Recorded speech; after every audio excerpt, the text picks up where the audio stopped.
you. First of all, guys, good morning or good afternoon. I'm really not sure. It's good afternoon already, right? Yes. We are Brazilian. We like to be warm. We like hugs, but I won't ask you to hug. I would like you just to have a handshake and say good morning or good afternoon to the person next to you, so I can feel more Brazilian. So I have a Brazilian field here. Yes. Good.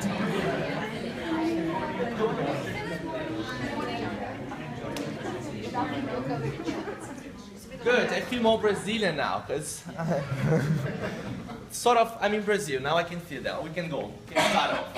Okay, I'm Professor Angélica Maia. I work at Universidade Federal da Paraíba. That's a university in the northeast of Brazil, okay, in a capital city called João Pessoa. And I'm here to present, okay, a project we have been developing in the last 2 years. So ELT, critical literacy and empowerment, highlights of the Brazilian project. So there I work with teacher education and I supervise some students at schools, their school practicum. Jonathan is the joint presenter because he is the beginning teacher who has worked with me all this time, and he's designed the activities we're going to see in a few minutes, okay? And, well, okay, this is the agenda we want to follow today. So aims, setting the context, the projects. I'm going to talk a little bit about the theoretical background. Jonathan is going to present the lessons themselves, the activities and materials. Then we're going to talk about some challenges we faced. We have what we have learned from the experience and some final considerations. And we hope to have 5 minutes in the end for your comments and questions. Fingers crossed. Okay, so the aim of this paper is to share some innovative activities and materials developed in an ELT project at a non-governmental organization in the northeast of Brazil, designed to teach underprivileged children and adolescents. So in fact, we're talking about 2 projects, one which was developed in 2015 and another one developed in 2016. The projects were, as I told you, were developed in the city of João Pessoa at a non-governmental organization called Casa Pequeno Davi. Okay? So in Casa Pequeno Davi, we tried to develop this extension project. I should say something about that. Extension projects, as we call them in Brazil, they are projects developed by some university professors who want to establish some kind of link between academy and the community around the university. So we chose these institutions because we already had some contacts and some work in development there. So that's the front of Casa Pequeno Davi. And it's an institution who offers some kind of educational lessons to children aged 7 to 18 years old, usually poor children who come from a poor area of the city. And the kind of activities they do there involve music lessons, arts lessons, sports, choir, things that are not usually offered in our schools. So they go there because there they go to schools in one part of the day, and the other half of the day they go to Casa Pequeno Davi. And the mission of the institution is to provide these kind of courses to the students who go there, but also to offer them an opportunity to reflect on what they call socially relevant themes, so that to contribute to their citizenship education. So they cover things like fighting infant work, fighting sexual abuse, which are really big problems in Brazil, health, environmental issues. Okay, so when designing the project, we try to align with the mission of the institution as well, offering this kind of things in our lessons. Right? Yes, and this is where we come in with our 2 projects. One we ran in 2015. We worked with young adults from 16 to 24 years old, and they had all been going through some professional training to act on a tourism area, so working as waiters, waitresses, receptionists, concierges, and so forth. We wanted to develop their language to empower them to work on these sites, but at the same time, we wanted them to position themselves and to deal with some of the problems they would face in this reality, or the problems that surround their community. The second project, we aimed at working with children. We believe that whenever we work from the very beginning and trying to make conscious citizens, therefore we may have a better society. There we had from 8 to 12 years old, sometimes we had even 5-year-old students going to our classes, all together from 5 to 12. This was such a challenge, I'll tell you later. And we tried to incorporate the language, English language, with empowerment, with social issues. So some of the things we used were basically the basis. So we could construct the vocabulary, the chunks, and so forth. Okay? And we relied on some background, on some theoretical principles, which... Okay, I'm going to talk very briefly about some of the principles we tried to follow when designing these activities. And I was very happy to hear from J.J. Wilson talking about Paulo Freire, because he's the one of the Brazilian researchers I'm going to talk about.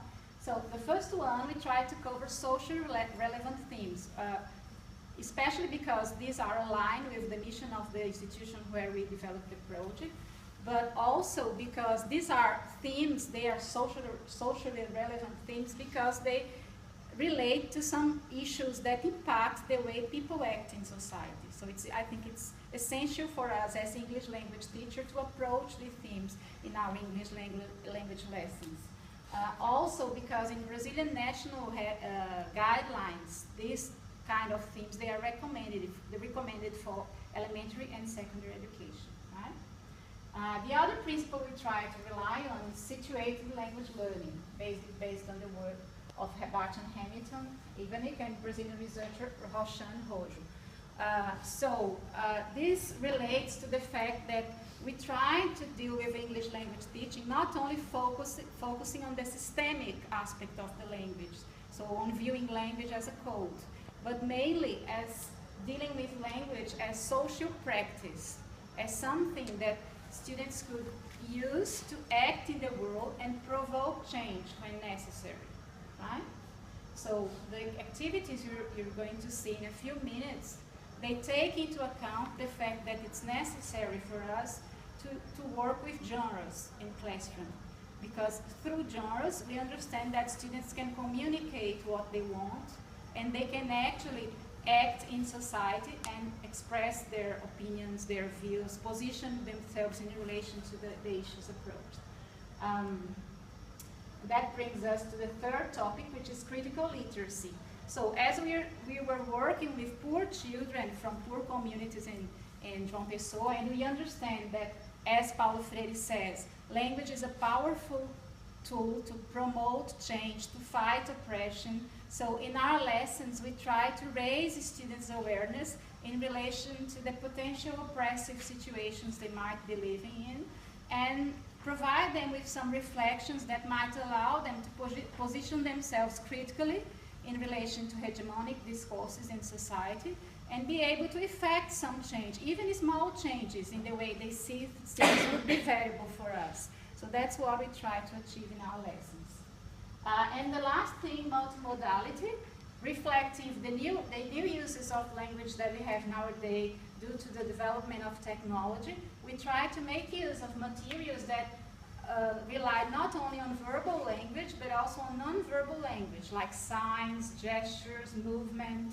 Okay, so as you're going to realize in a few minutes, the activities Jonathan is going to present, they bring this aspect of multimodality in a very strong way, because we thought that this would reflect the real uses that these students make in their everyday lives.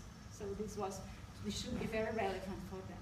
Okay, so without further delay, the activities. Okay, so taking into account these principles, I divided into sections. First, the 2015 project, and then the 2016. The 2015 project, this was one of the lessons we wanted to work with the site, the reception, and them as receptionists. So what sort of things they would deal with when being in a reception? Can you give me some of the problems they would face as dealing with guests? Complaints, such as? Oh, well, they complain about services and Wi-Fi, poor Wi-Fi connection, hot shower, giving directions. So therefore, this was the basis of our vocabulary, of our target language. We elicit from them the problems they would face or they would have to deal with. We presented and we practiced in a controlled way with the dialogues or the chunks they would need to be receptionists there. So this was the first part of the lesson. The second one, we wanted to work with the socially relevant theme. This project, in fact, it was fomented by Petrobras. Do you know this company? This is one of the biggest companies in Brazil. And their program was to fight sexual trafficking in our country. And this was the topic of our lesson. Can you see the image? Mm-hmm. Yes? So we exploited this. What do you see? Help me. Why the large red shoes? She's a child. Where is she? In the streets. Exactly. Is it common in your country? Do you have it here? Or this was we were talking to them there. If in their community this is part of their reality or not. After exploiting the image, their feelings, what they see, if it's relevant or not, we exploited the genre. Could you help me? It's a flyer, it's a campaign, an advertisement campaign, and we wanted to know what kind of text that was, where they would find, to whom it was addressed, to what it says, to work with the language itself, and why they would have such advertisement in our society. As a production, we wanted them to produce flyers or to produce campaigns. The one we had, or the one I brought, is this. Can you see it? Yes, it's a suitcase. There, say no to sexual tourism. A tourist here, and inside his suitcase you see a child.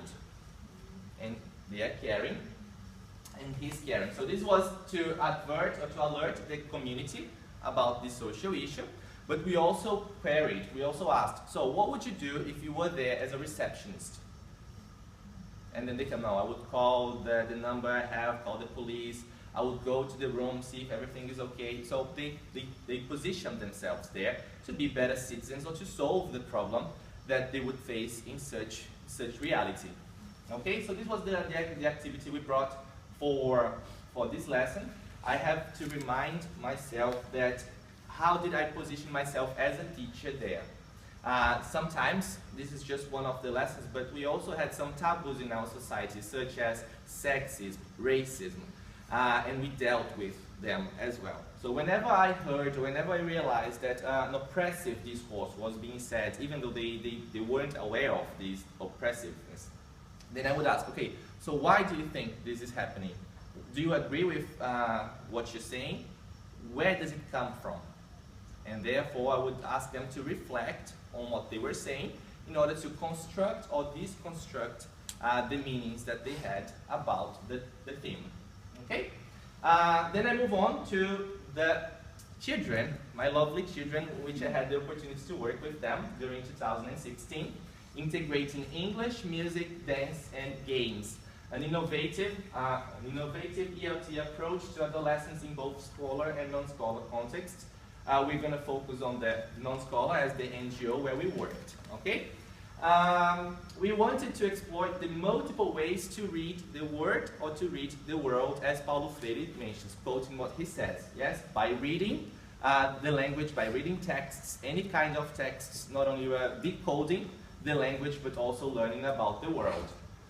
We used toys. I don't know if you're familiar with, but there is a YouTube video where you find different children from all part of the world deciding on the two dolls. The white doll, is she bad? Or which doll is bad? And then they would go to the black doll.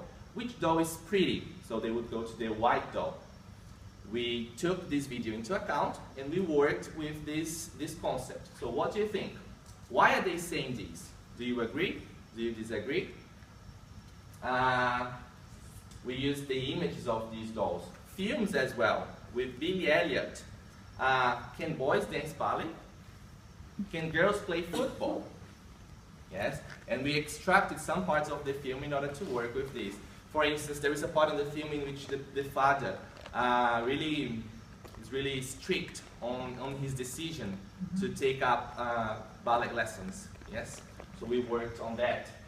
Images, as Angelica mentioned, and J.J. Wilson, Some of them were not literate yet, so we had to exploit a lot the illustration and images in order to convey meaning and in order to have the meaning making process to take place. This one, environmental awareness. We used the Beatles, the Yellow Submarine. I'll ask you to sing just a little. But there, they went on a journey under the sea, and there they met the animals and also some of the harms of pollution and misuse of natural resources in our society. Music, Michael Jackson, thank you very much for your assistance. I had Black and White, the song, and We Are the World, USA for America, and we worked with these two songs and many others, Jack Johnson too, with themes such as environmental awareness and 3 R's by Jack Johnson, Black and White, racism, and We Are the World with children's rights. There they are again, and we also wanted to use games. We were presenting language, but we wanted ludicity, is that the word? We wanted ludic learning.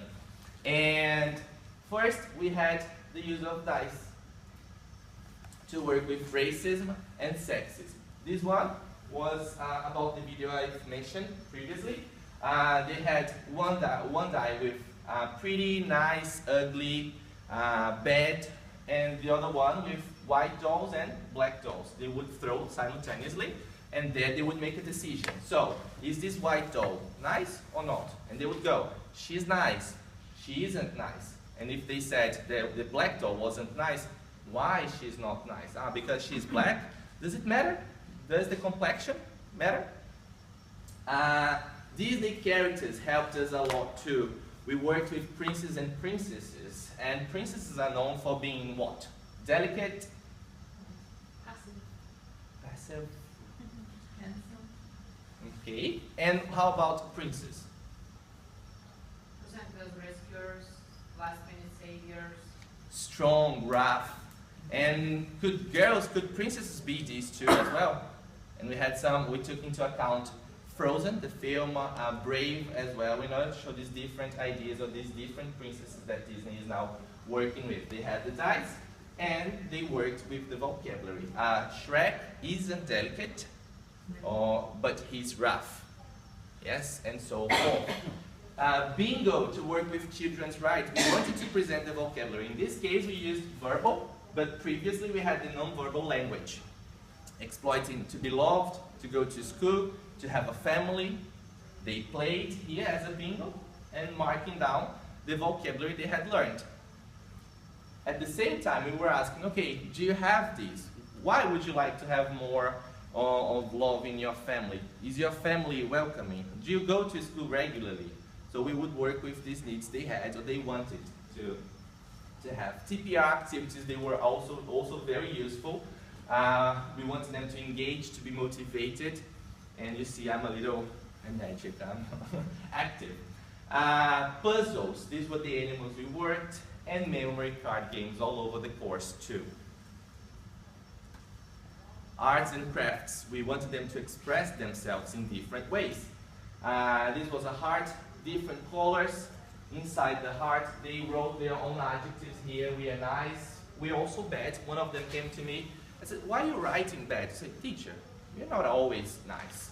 There are moments that we are also bad. And I said, yes, true, I agree with you. And then I took into account what he said, and we went on. So we are all the same. This was the idea for racism. Our tree with children's rights, they drew here what they wanted. They wanted to have a family. They wanted to go to school, to have food, to be loved, to have friends. And so the crowns, I prepared the crowns, but they had to cut and write the adjectives to themselves. So boys wrote their own adjectives, and so girls. By the end of the lesson, I wanted them to exchange, to swap. And I would say, so girls, could you have these adjectives that the boys described themselves? And boys, could you have the ones they described? Can a boy be delicate? Can a boy be sensible, sensitive? And so we dealt with this vocabulary. And we are living in a yellow submarine. I took into account the song, they went on the journey. They learned about the animals there. And here you see They not necessarily have the yellow submarine, they chose their own color. And some messages, in order to raise awareness of the community and also as for themselves. Save water, turn off the lights, pick up the garbage, and then they would present their sea. They were amazed to have real sand. Some of them had not been to the beach for a very long time, or had only gone once, had only been there once. So whenever they saw it, even on this lesson I took some salmon. They tried some salmon too, and then, teacher, it's really good. I said, yes, you can find this in the sea too. But not everything is a bed of roses. Yes, in Brazil, nem tudo são flores. We had some challenges which we had to deal with. First, as I previously mentioned, we had heterogeneous groups from 5 to 12, ranging from 5 to 12.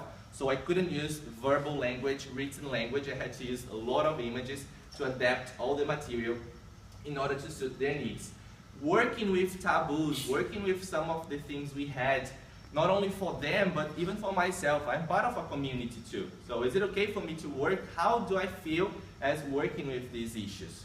So I challenged myself. I had to reflect on my own reality in order to deal with these situations, in order to have better citizens, not only them, but also myself.